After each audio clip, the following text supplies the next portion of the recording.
If you're hearing these words right now, you already know something has shifted inside you. Quietly, subtly, but unmistakably. This video didn't find you, you were called to it. Jung believed the psyche places the right message in front of you the moment you're ready to step into a deeper version of yourself. So if you feel a strange calm, a slight shiver, or even a gentle recognition, don't ignore it. It's the signal that an inner chapter has ended, and a new phase of consciousness has begun. Before we go deeper, let me ask you something personal, something your mind may have tried to avoid. Do you feel like the person you used to be no longer fits inside your life? That the conversations, habits, and roles you used to carry feel like clothes that have suddenly become too tight? If so, don't mistake it for burnout or disinterest. Jung would call this the first whisper of individuation, the soul urging you toward your real identity. You probably didn't notice the exact moment it started. Maybe it was a sudden restlessness you couldn't explain. Maybe a dream that felt too sharp to ignore. Or maybe an ordinary day where something, an idea, a person, a sentence, hit you with the weight of a revelation. Jung believed the unconscious begins the individuation process long before we consciously recognize it. It communicates through symbols, through emotion, through meaningful coincidences, what he famously called synchronicity. These moments weren't random. They weren't imagination. They were invitations. The question is, did you accept the call? Because accepting isn't done with words. It's done with curiosity. One of the first things you may have felt was a quiet distancing from your old world. Not a dramatic exit.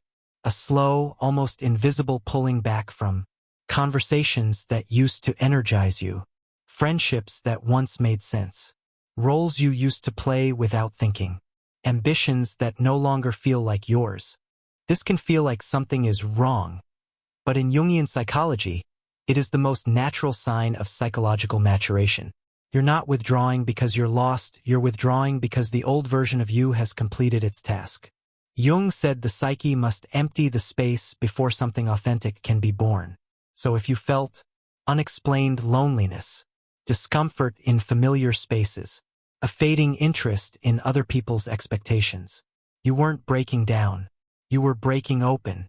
Every human being builds a persona, a mask that helps them navigate the world. But at a certain point in your evolution, the mask becomes too heavy to wear. You may have experienced smiling when you felt numb, agreeing to things you didn't believe, holding yourself small to avoid conflict, pretending to be okay when you were quietly suffocating. This is the psyche showing you the limits of your old survival strategies. Your persona didn't fail you, it served you until it couldn't anymore. Jung believed the cracking of the persona is one of the most sacred psychological initiations.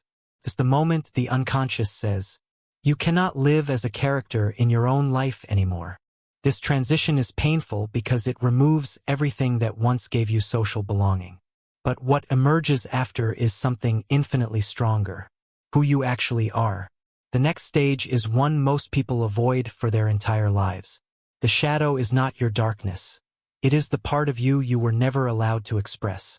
It includes emotions you weren't permitted to feel, desires you were shamed for having, talents you hid because they threatened others, truths you swallowed to maintain peace.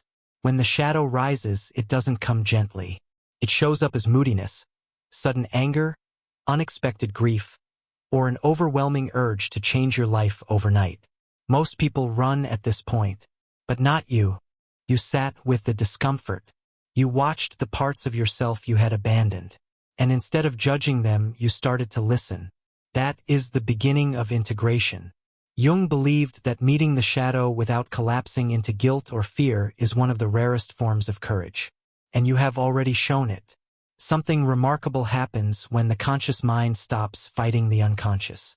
Your entire inner world begins to reorganize. Your emotions don't feel random anymore. They feel like messages. Your intuition sharpens, not because it's new, but because the noise has finally quieted. You start to sense people's intentions, the energy of rooms, the truth beneath someone's words. Your dreams deepen. Your insights become faster. Your understanding of yourself expands beyond logic. This isn't magic. It's psychological alignment. You're no longer operating from fragments, you're operating from wholeness. Here is a truth Jung wrote about often. When you change internally, the world around you cannot stay the same. People who were once central in your life suddenly feel distant. Not wrong, not bad, just out of rhythm with you. You may have noticed. Some people feel drained around you because your clarity exposes their avoidance. Some feel deeply drawn to you because your authenticity gives them courage. Some become defensive because your transformation triggers their unhealed parts. This isn't personal. This is resonance. Jung believed that a psychologically integrated person becomes a mirror. Your presence shows people who they are, even when they're not ready to see it. You don't have to try. Your existence is the message. There comes a moment in individuation when the opinions of others lose their power, not because you reject them, but because you finally trust your own voice.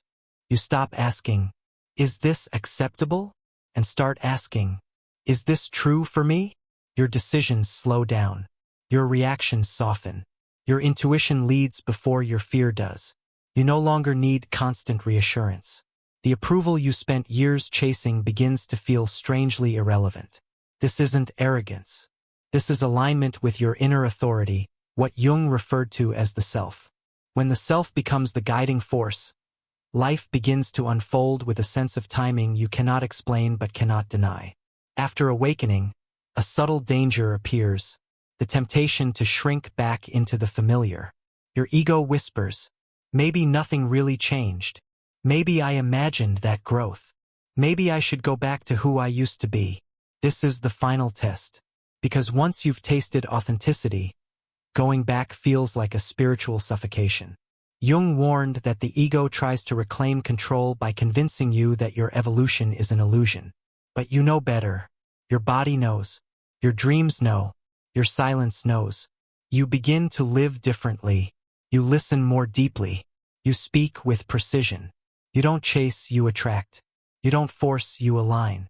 You don't react, you observe. You don't collapse into emotions, you hold them. You don't abandon yourself to keep the peace. This new version of you does not need to announce itself. It radiates quietly. You become someone whose presence shifts the atmosphere of a room without a single word. People feel safer around you, yet strangely challenged. Calmer, yet more aware. Seen, yet unable to hide from themselves. This is the subtle power of individuation. Whether you realize it or not, you have already stepped into a new archetype. The inner teacher. Not the teacher who speaks, but the teacher who embodies. The world doesn't need your perfection. It needs your presence, your groundedness, your clarity, your ability to stay centered while everything around you shifts. You don't have to lead anyone. So if you have felt detached from the old, drawn to deeper meaning, awakened in your intuition, cracked open in your emotions, alive in your silence, wise in ways you can't explain, then understand this. You didn't stumble onto this video. You crossed a threshold. Your transformation isn't beginning. It is already well underway. Jung said the purpose of life is to become who you truly are. And you are finally remembering.